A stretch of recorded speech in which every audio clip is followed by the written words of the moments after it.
Hey guys, how's it going? If you haven't met me, my name is Peyton Elam, and me and my wife Angela are the youth directors over here in the Forney NYC. So I get to bring the message for this week. So we're currently walking through the series That's Wild, and this one I'm super excited um, about just what we get to talk about because it's kind of interesting.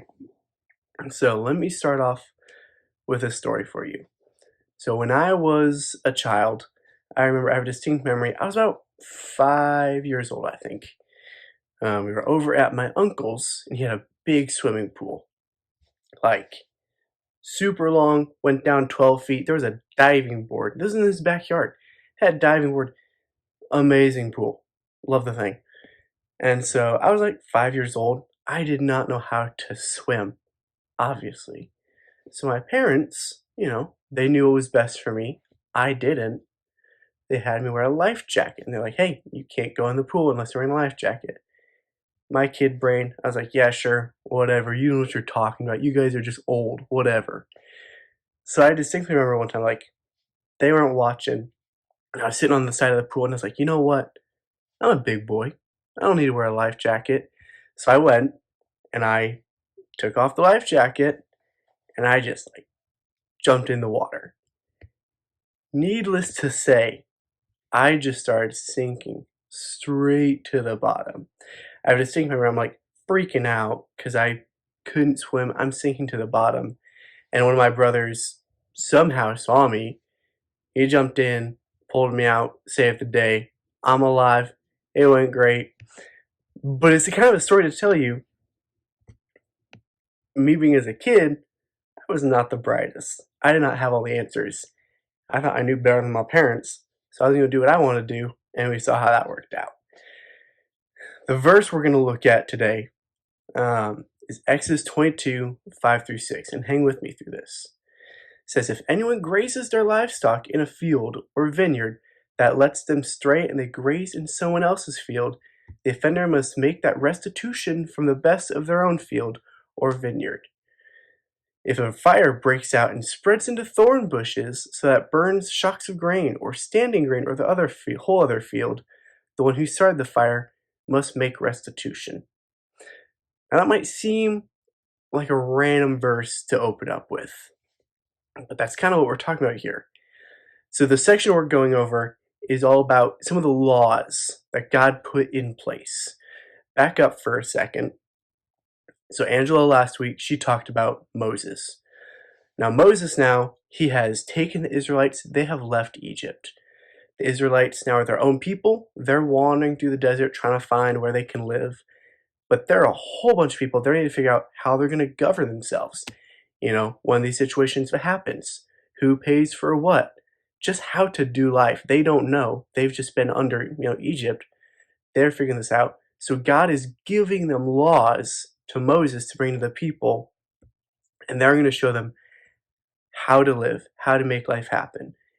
And in the midst of that, there are some wild laws that God puts in place. This is all of that.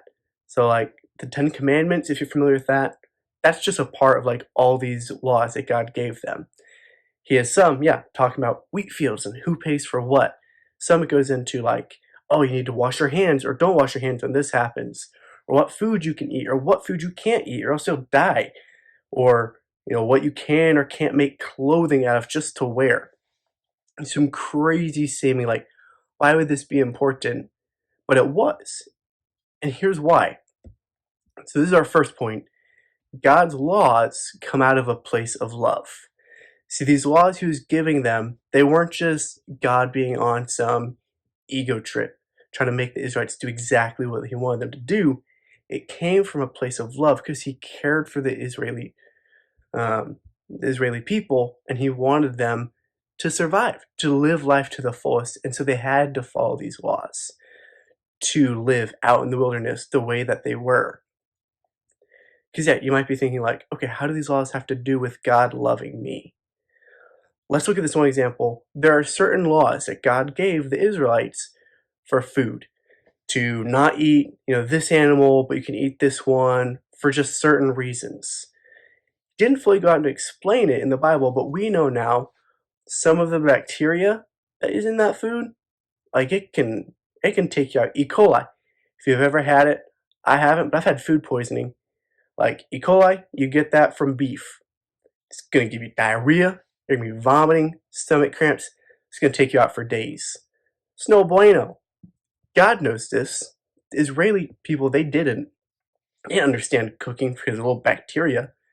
So God just had them, don't eat this. Just stay away from it. This is what's best for you. I know. So I'm telling you this, just stay away from it. You'll be better without it.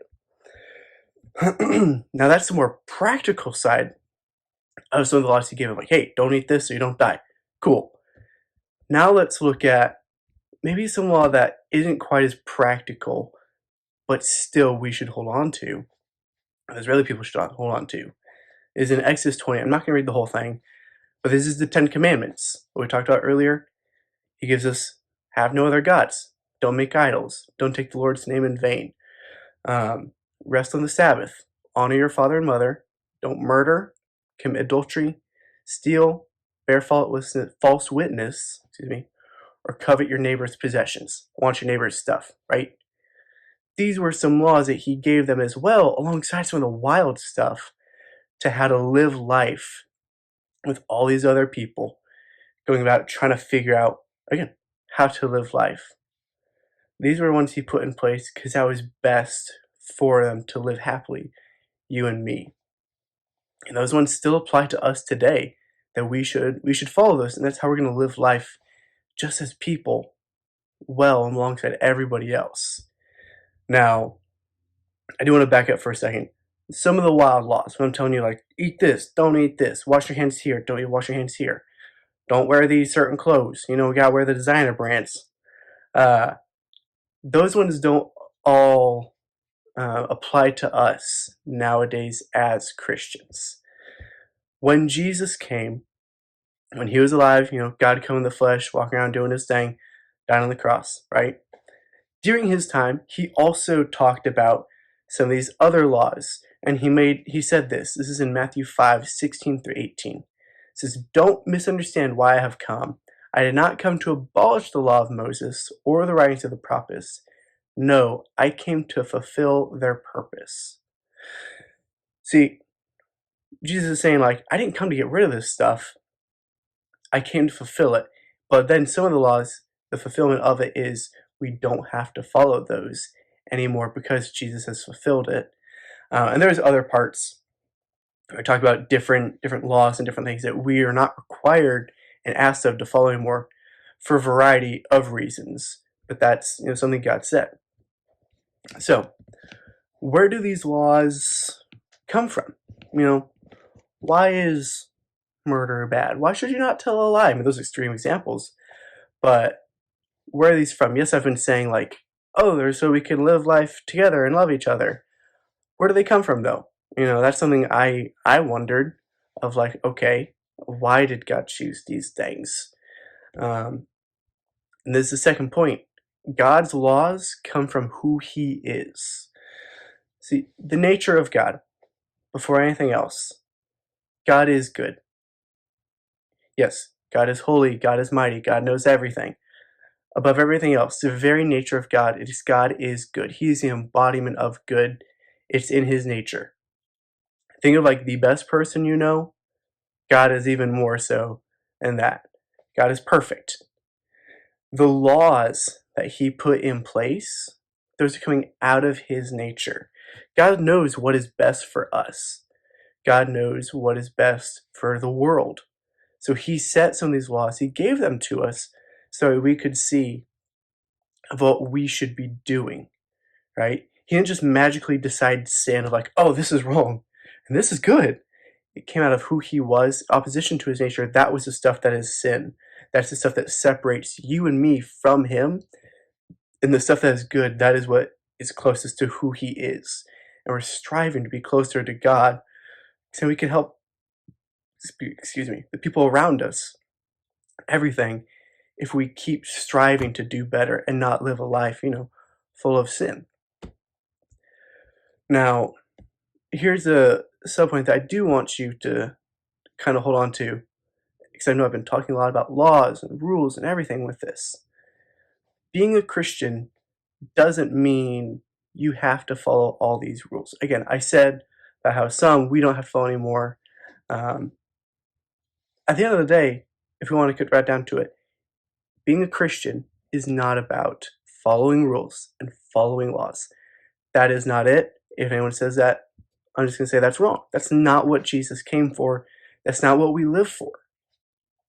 As a Christian, we're living life pursuing after Jesus and trying to reflect him to the world around us so they can be a part of that freedom, spend eternity with him. At the end of the day, we're going to die and you can be in heaven with Jesus.